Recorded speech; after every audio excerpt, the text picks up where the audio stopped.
안녕하세요. 저는 현재 결혼 3년 차가 되었고, 한창 신혼생활을 즐기고 있는 남성입니다. 사실 이 얘기를 할까 말까 망설였습니다. 하지만 저 혼자만의 생각으로 되돌릴 수 없는 일을 저지른다면 나중에 너무 큰 후회가 되지 않을까 싶어서 글을 남기게 되었습니다. 이야기를 시작하기 앞서서 제 고민을 말씀드리면, 저는 제 아내를 옆에 두고 있지만 계속해서 장모님이 생각나서 미칠 것 같습니다. 제 이야기를 읽어봐 주시고 어떻게 하는 게 현명할지 좋은 말씀 부탁드립니다. 저는 원래 가진 것 없는 흙수저 출신입니다. 그래서 돈에 관심이 굉장히 많았고 사업에 큰 뜻이 있었죠. 어릴 때는 공부도 썩 잘하지 못했고 할 줄 아는 거라고는 운동밖에 없었습니다. 그렇게 자라오다 보니 저는 자연스럽게 헬스 트레이너라는 직업이 생겼죠. 결국 저는 남들보다 열심히 살았습니다. 몇 년 동안을 열심히 돈을 모았고 결국에는 동네에 작은 헬스장을 차리게 되었죠. 참 작지만 나름대로는 의미가 깊은 곳이었습니다. 앞으로의 삶에 큰 기대도 주었고 지금의 아내도 그곳에서 만났으니깐요. 아무쪼록 처음에는 영업이 잘 된 덕분에 승승장구할 것만 같았습니다. 그래서 큰 걱정 없이 지금의 제 아내와 결혼까지 하게 되었죠. 하지만 생각처럼 삶이 묵묵지가 않더군요. 헬스장을 운영하다 보니 경영 악화로 인해서 회원들은 줄어들었고 결국에는 모아둔 돈은 바닥이 나서 빈털터리 신세로 결국 폐업을 하게 되었습니다. 정말 앞날이 깜깜했고 스트레스로 탈모까지 진행될 정도로 너무 많이 힘들었습니다.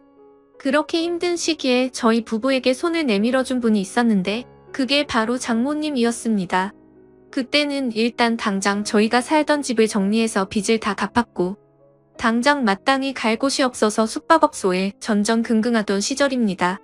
그런 저희 소식을 듣게 된 장모님이 연락이 오시더군요. 장모님 댁에서 함께 살면서 다시 시작하는 건 어떻겠냐고 말씀을 해주셨습니다. 저는 그 말씀에 너무 감사한 마음이 컸지만 오히려 제 아내는 장모님 댁에 들어가는 것을 반대하더군요. 사실은 아내가 반대할 만한 이유가 있었습니다. 다들 아내가 친정으로 들어간다고 하면 좋아할 거라고 생각하시겠지만 아내는 그렇지 않은 게 장모님과 별로 사이가 좋지 않았기 때문이죠. 왜냐하면 장모님은 아내의 친엄마가 아니라 새엄마였기 때문입니다. 장모님은 아내가 20살이 되었을 때 재혼을 하셨는데 아버지는 재혼한 지 2년도 채 안 되어서 돌아가셨다고 했습니다. 그래서 장인어른이 살아계실 때는 가족처럼 지내기 위해 노력했었다고 하는데 장인어른이 돌아가시고 난 뒤로는 아내가 곧바로 독립을 했다고 하더라고요. 그렇다고 기분 나쁘게 집을 나온 건 아니었고 취직을 하면서 회사 근처로 옮긴다며 자연스럽게 나와서 지냈다고 했습니다. 아무쪼록 그렇게 집 밖으로 나와서 지내게 되니 함께 지내면서 친해질 시간은 딱히 없게 되었던 거죠. 그래서 아내와 장모님은 여전히 서먹서먹한 사이였습니다. 그렇다고 서로 싫어하는 건 아니었습니다. 아내도 처음 재혼을 할 때 별로 싫어했던 건 아니었다네요. 물론 새엄마가 자신과 나이 차이가 15살 밖에 차이가 나지 않는 건 몰랐다네요. 그래서 언니 같은 느낌이 강했고 엄마로 느껴지기에는 조금 어려웠던 거죠. 게다가 아버지를 믿고 결혼을 했는데 금방 세상을 떠나셔서 오히려 미안했다고 했습니다. 그냥 말 그대로 서로가 싫어하는 게 아니라 별로 친하지가 않았을 뿐이었죠. 하지만 장모님은 제 아내를 많이 위해주는 착한 심성이셨던 것 같습니다. 안타깝게 결혼 생활을 짧게 하고 남편을 떠나곤 했지만 유산 덕분에 그래도 일도 하지 않고 잘 먹고 잘 사는데 아내가 길바닥에 나앉았다고 하니 차마 지켜만 볼 수 없으셨던 거죠. 여하튼 저는 아내가 불편할 걸 알았지만 어쩔 도리가 없었습니다. 아무리 생각해도 현실적으로 가장 합리적인 선택은 처가살이었죠. 제 본가는 시골에 있어서 간다고 하더라도 주변에 눈과 밖밖에 없어서 제대로 된 직장을 구할 수도 없는 노릇이었고 다시 재기하기에는 결코 갈 수가 없다고 생각했습니다. 장모님이 계신 집이 평수도 넓은데 혼자 계시기에는 남는 방도 많았으니 저와 아내가 조금만 불편함을 감수한다면 아주 이상적인 선택이라고 생각을 했습니다. 그래서 저는 며칠 동안 끈질기게 아내를 설득하고 또 설득을 했습니다. 평생 같이 지내는 것도 아니고 집을 얻을 수 있는 돈을 모을 때까지만 장모님 댁에서 지내자고 했죠. 결국 아내도 현실과 타협을 하게 됐고 저희는 그렇게 장모님 댁으로 들어가게 되었습니다. 솔직히 저라고 마음이 편했을까요? 저도 염치가 있었기에 정말 너무나도 마음이 불편하긴 했었습니다. 하지만 어쩔 수 없이 장모님 댁에 들어가서 살게 되었죠. 그렇게 한 달이라는 시간이 지났습니다. 아내는 원래 다니던 회사에 계속해서 다녔고, 저는 장모님 댁에서 멀지 않은 곳에 헬스 트레이너로 취직을 하게 되었죠. 저는 직업의 특성상 사람이 많은 주말에는 쉬는 날이 없었고, 평일 중에 하루만 쉬는 날이 있었습니다. 그리고 아내와는 출근 시간 자체도 달랐었죠. 저는 저녁에 출근을 했고 아내는 아침 일찍 출근을 했으니깐요. 어느 날 평일에 제가 쉬는 날이었습니다. 저는 오랜만에 쉬는 날이어서 마음 편하게 산책이나 할 겸 동네 공원에 가서 가볍게 조깅을 하고 집으로 들어왔습니다. 그런데 문을 들어서는 순간 깜짝 놀랐습니다. 거실의 의자는 나뒹굴고 있었고 장모님은 쓰러져서 앓는 소리를 내고 계시더라고요. 저는 놀라서 얼른 장모님께 달려 들어갔습니다. 몸 상태를 봤더니 다행히 어디가 부러지거나 한 건 아니었고 근육이 놀라서 경직이 되어 있었습니다. 무슨 일이냐고 여쭤봤더니 거실의 전등을 교체하기 위해서 의자 위에 올라가셨다가 의자가 넘어지는 바람에 바닥에 떨어졌다고 하시더라고요. 저는 제가 하면 되는데 왜 그렇게 하셨냐고 역정을 냈고 어디 다른 곳 크게 아픈 곳은 없냐고 물었습니다. 장모님이 크게 다친 곳은 없는 것 같은데 허리가 조금 삐끗한 것 같다고 말씀을 하시더라고요. 그래서 저는 마사지 자격증도 가지고 있었기에 장모님에게 마사지를 해드리겠다고 말씀을 드렸습니다. 처음에는 민망하셨는지 제 호의를 계속해서 거절하시더라고요. 하지만 장모님 댁에 오고 나서 해드린 것도 없어 죄송했던 터라 저는 고집을 부렸습니다. 오늘도 제가 전등 갈았으면 이럴 일 없었는데 장모님께서 계속 거절하시면 제가 너무 죄송해서 지내기 더 불편하다고 말씀을 드렸죠.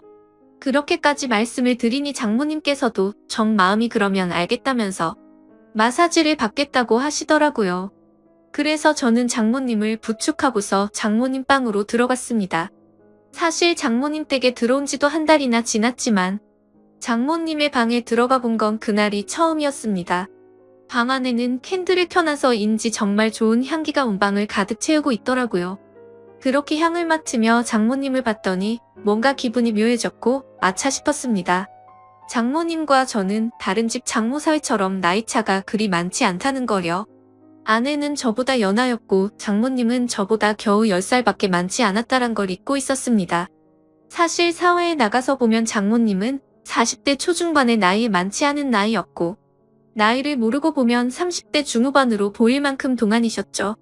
제 입장에서는 항상 장모님으로 대했고 생각했기에 애써 외모에 대한 객관적인 생각을 하지 않았을 뿐 미모도 훌륭하셨죠.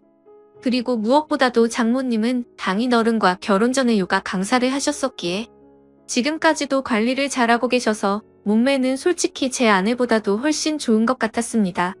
아무튼 저는 엎드려 있는 장모님을 보니까 순간 수많은 생각들이 스쳐 지나갔지만 정신을 차리고 마사지를 해드리기 시작했습니다. 한참 마사지를 해드리다 보니 아무 말 없이 조용히 계시던 장모님은 마사지를 왜 돈 주고 받는지 알겠다고 처음으로 말씀을 하시더군요. 그리고는 저에게 여기저기 아픈 곳을 알려주셨고 저는 허리뿐만이 아니라 평소에 불편하시다고 한 곳을 전체적으로 마사지를 해주었습니다. 오랜 시간 동안 마사지를 해드리면서 조용히 마사지만 했던 건 아니었고 자연스럽게 장모님과 저는 많은 이야기를 나누게 되었습니다. 사실 그동안 저는 염치 없이 처가 살이를 하는 입장이라 장모님께 함부로 말도 붙이지 못했고 약간은 내성적인 성격이신 장모님도 제게 그다지 말을 먼저 붙이지는 않으셨었죠. 그런데 마사지를 받으면서 한마디씩 하다 보니 점점 편해지셨는지 장모님은 평소에 볼 수 없었던 수다스러운 모습들도 보이셨고 소리내어 웃으시기까지 하더라고요. 저도 뭔가 장모님과 한층 더 가까워진 것 같아서 기분이 좋았고 오랜만에 즐겁게 수다를 떨다 보니 시간 가는 줄 모르고 계속 마사지를 해드렸습니다. 그렇게 그날 이후로는 아내가 출근을 하고 제가 출근하기 전까지 남는 여유 시간에는 장모님에게 마사지를 해드렸습니다. 그러다가 문득 드는 생각이 있었죠. 마사지를 해드리면서 느꼈지만 정말 장모님은 40대 몸매라고 하시기엔 믿어지지가 않았죠. 솔직히 눈 감고 마사지를 하면 20대라고 해도 믿을 정도였으니깐요. 하지만 감히 장모님에게 결코 그런 생각을 해서는 안 된다고 정신줄을 바로 잡고는 했습니다. 여하튼 거의 매일같이 장모님께 마사지를 해드리다 보니 장모님과 저는 급속도로 친해지게 되었죠. 그러다 보니 장모님은 평소와는 다른 모습들을 많이 보여주더라고요. 평소 장모님은 내성적이신 성격에 말도 없고 조용한 분이신 줄 알았는데 점점 말씀도 많아지셨고 장난도 많이 치시는 모습이 보이더군요. 나이와 맞지 않게 티 없이 맑은 그런 해맑은 성격이라고 느꼈습니다. 장모님은 최근에도 어떤 남자가 자기에게 연락처를 물었는데 거절했다는 이야기부터 시작해서 장인어른을 처음 만나게 되었던 이야기들과 갑작스럽게 떠나보내고 슬펐던 이야기들까지 제게 숨기는 거 없이 말씀을 해주시더군요. 그러다 한 번은 저에 대해서 말하는 것이었습니다. 처음에 제 아내가 저를 데리고 장모님께 인사를 드리러 왔을 때 다른 건 몰라도 제 몸을 보고 아주 마음에 들었다고 말씀하시더라고요. 제가 너무 듬직해 보였고 몸 좋은 사람들이 자기 관리를 잘하는 사람이라고 생각한다며 저의 첫인상을 정말 좋게 보셨다고 말씀을 해주시더라고요. 그러다 장모님은 저에게 짓궂은 농담을 던지셨습니다. 그런데 자신의 경험상 이렇게 몸 좋은 사람들 중에 밤에는 힘을 못 쓰는 사람이 허다해서 걱정이었는데 이틀 전에 그 걱정을 덜게 되셨다고 하더라고요. 저는 무슨 말인가 생각을 한참 하다가 깜짝 놀랐습니다. 이틀 전이라면 아내와 제가 이세를 갖기 위해서 사랑을 나눴던 날이었습니다. 그렇다면 저와 아내가 사랑을 나누는 소리를 장모님이 다 들으셨다는 건데 저는 민망하기도 하고 부끄럽기도 해서 아무 말도 못하고 있었죠.